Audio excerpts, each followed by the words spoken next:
I'm Frank Vaughn. It's October 7th, 2025. Today's going to be a bit of a subdued one. I don't want to yell at you because I have a birthday party going on, 7 kids running around at the same time as the plumbers are here, changing out that hot water tank. So it's a bit of an interesting day, and in the middle of it all, I'm going to try and reach out to you guys.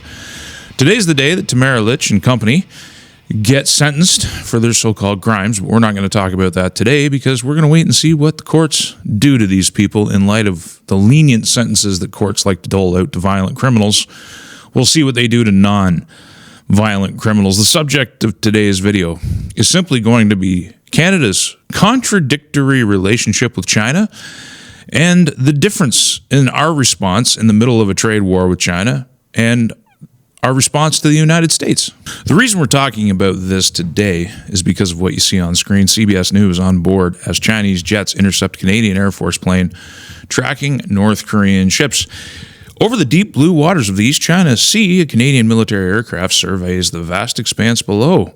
You may wonder what we're doing over there, and the truth is we're over there under the auspices of the United Nations. During the mission, a Chinese supersonic fighter jet appears and approaches the Canadian Air Force plane. Unhappy with the Canadian presence, the Chinese pilot hails Aurora's captain, who calmly responds, "I'm a Canadian aircraft operating in international airspace, carrying out the duties of all nations." So we're not even there carrying out our duties. Remember, not long ago, a Cessna was hijacked for a joyride near a metro area in BC, and we couldn't even scramble our own jets to deal with that. We relied on the Americans to do it. The Americans look after most of our airspace under NORAD. We can't take care of our own airspace, but we're over there playing around with North Korean ships. Now, this is China's response to us, and we're in the middle of a trade war. This trade war even has its own Wikipedia entry, Canada-China trade war. The Canada-China trade war refers to an ongoing series of escalating tariff impositions and retaliatory trade measures between Canada and the People's Republic of China that began in late 2024. The trade war emerged alongside other ongoing trade wars both countries were involved in, including China and the United States trade war. Trade relations between China and Canada deteriorated substantially beginning in August 2024. And why? Because Canada announced plans to implement substantial tariffs on various Chinese manufactured goods, following similar protectionist measures previously enacted by the United States and the European Union. Again, Canada loves tariffs, so we tariffed China. Indeed, October 1st, 2024, we put 100% tariff on electric vehicles manufactured in China. And on October 15th, 2024, Canada implemented an additional 25% on Chinese steel and aluminum products. Sounds similar to what the United States did to us, but we went hysterical when the U.S. did it to us, but everybody was silent when we did it to China. And this is going to come in handy. I'm not a defender of China, but our country wants to lean on China and the European Union for our salvation from the supposedly bad Americans.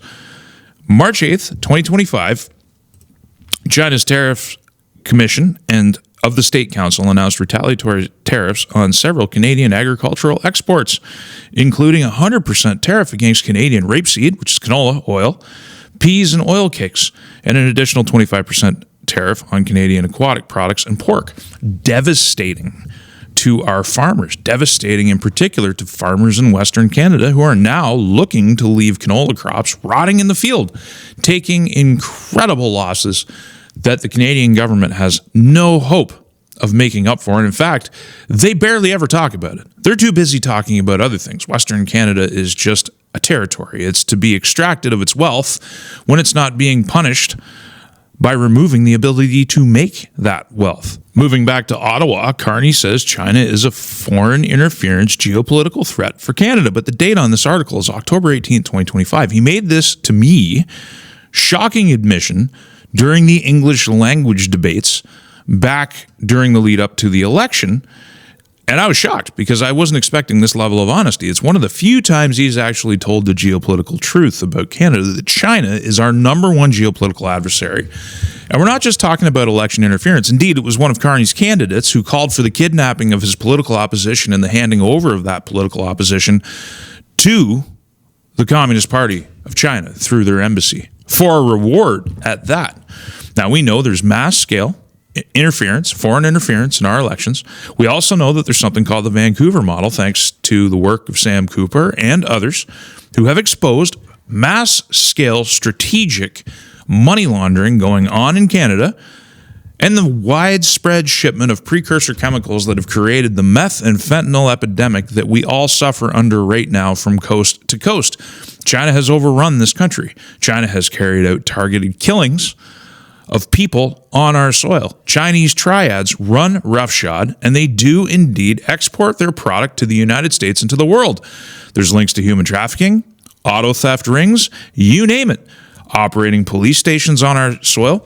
One of the few times you're going to hear me say that Mark Carney is exactly right.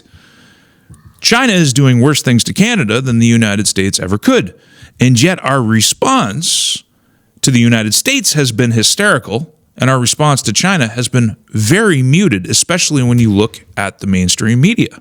Or you can look no further than Fat Trudeau, Ontario's premier, who just secured a majority government with something like 47% of the popular vote. Good luck, Ontario, with that choice. Ford renews threat to pull Crown Royal and Smirnoff from LCBO amid production spec. Now, this is an American company. Actually, no, it's not. Ontario Premier Doug Ford is escalating his fight with British-based alcohol maker Diageo, threatening to leverage the purchasing power of the LCBO and pull Crown Royal and Smirnoff vodka off store shelves.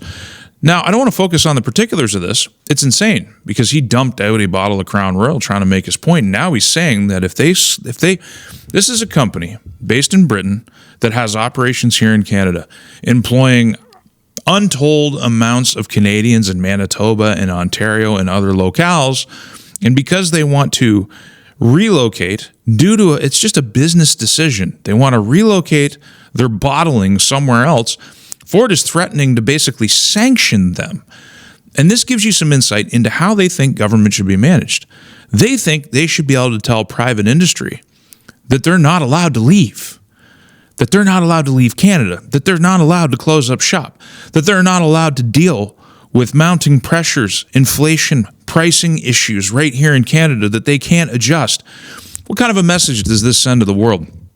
It's not the first time Ford's done this, but it's basically telling anybody with foreign capital that wants to invest in production here in Canada that they can't leave. It's like the Hotel California. You can check out anytime you like, but you can never leave. The one thing you don't see from Doug Ford is hysterics when it comes to China, and you don't see hysterics when it comes to the Canadian public. Everybody just ignores this great big black hole known as our relationship with China, which has disadvantaged us criminally, which has undermined our government, which has interfered in our elections, which has bought up a lot of shares in some of our most important industries, more so than the United States. The United States is just a drop in the bucket when it comes to the undermining of Canada.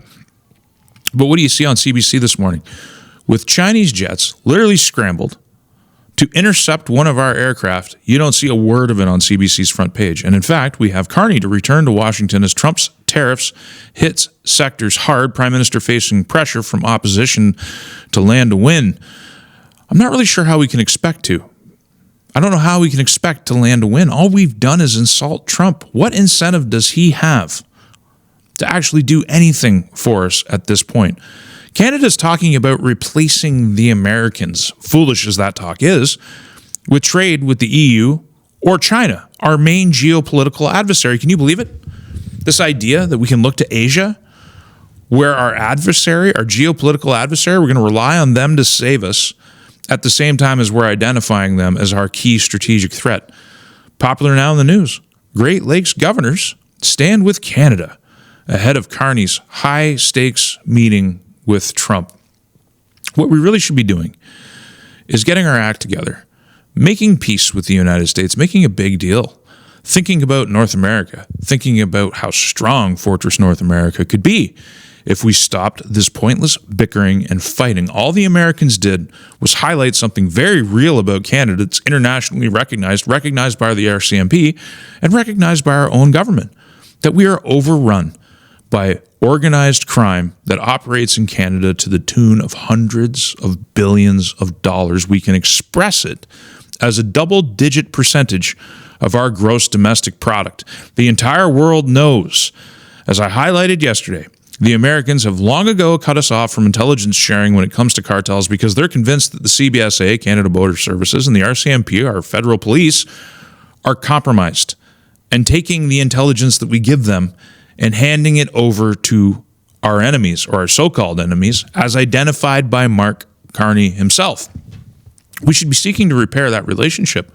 We should be seeking, instead of talking about safe supply and safe consumption sites, we should be talking about drying up the supply. We should be policing our ports, and if we can't do it, we should be asking for help. And we should be kicking China out to the point of nationalizing their assets here in Canada and repatriating those assets to Canadians. And we shouldn't be afraid to call on the Americans for assistance in that endeavor, because China is the United States' chief political rival. And we live beside the United States. We do hundreds of billions in trade with the United States. We should embrace that relationship, and we should maybe say thank you to them for all the years of service that they have rendered to our economy. Instead, we just have a hysterical political class and 60% of the Canadian public that's convinced the Orange Man is the worst enemy in the world, as if the Orange Man is the United States itself. And now you have to consider China's position geopolitically. The article on screen was from September 30th, and I hadn't gotten around to covering it yet. U.S. intel warns China is modifying tank-carrying ferry fleet for potential Taiwan invasion. They want Taiwan. They're probably going to take Taiwan. The endeavor right now is with America obeying the commands of Israeli foreign policy. They want them tied down in Iran. They want NATO tied down in Ukraine. They want to dwindle those munition supplies, which is what's happening. A lot of the highly technical, superior weaponry that the United States and NATO has is being deployed in Ukraine. And in the U.S. in particular, it's being deployed in Israel, and it's very thin. I covered this. I gave numbers in previous videos about how thin the stockpiles of advanced weaponry actually are. And with every single engagement and every single concentration of forces that the Americans engage in, they further position themselves for an opening to allow China to strike Taiwan, which is what they're preparing for. Their army is tooled to kill. They're not painting rainbow sidewalks, folks. They've got a highly trained population ready for war, and they've got vastly more manpower reserves than anything the Americans and Canada alone can field. And when we're talking about Canada, we have to remember our military's own study finds harmful contaminants in Moose Jaw Base building. I've covered this Moose Jaw Base before. Our people are living in toxic conditions with forever chemicals polluting them as they try to serve.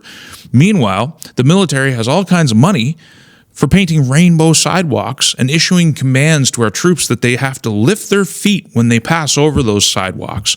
We're doing the DEI stuff. If you do a search for Rainbow Flag Canadian Army, you're going to get 1,000 hits of all of the virtue signaling that our military is engaged in to the Rainbow Brigade. We're not defending ourselves. We're not designing a military that has defense capacities. We're wide open, completely dependent on the United States for our defense. And at the same time, we're being entirely insulting to the United States, who we should be aligning with to counter our main geopolitical adversary, as Mark Carney has so identified. These ideas and themes should be getting a lot more attention. The very people out there who are concerned with saving Canada, let's set aside for a minute the systemic problems of Canada that I have highlighted in my videos. Let's set aside the problems with our charter. Let's set aside the fact that Canada was replaced in 1982. If you love the country that was formed in 1982, you should be more concerned with our principal geopolitical adversary, China, and to a lesser extent, India, which is dumping their problems into Canada, which is a whole other story.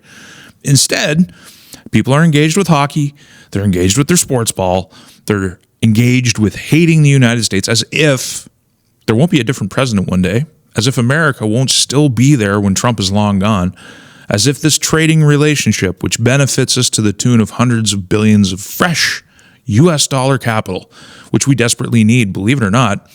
I was looking at the price of a metal detector, actually, because my son expressed interest in metal detection. And on Facebook Marketplace, I found a metal detector, and it was listed for half the price that the man who was selling it purchased it new in 2021. The price in 2021, brand new, was $2,100. The price he's selling it for now is kind of irrelevant. It's less than half of that.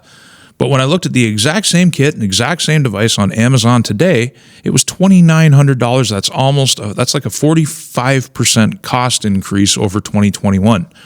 We all know the inflation figures are fudged to benefit the government. The fact is, inflation is far higher. Our Canadian dollars are worth less and less all the time.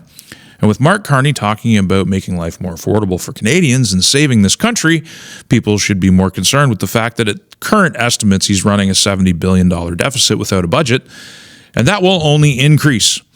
And you can't be serious about making things better for Canada if you're not going to talk about balancing the books, because every $1 billion spent in excess of the budget has to be paid for by printing.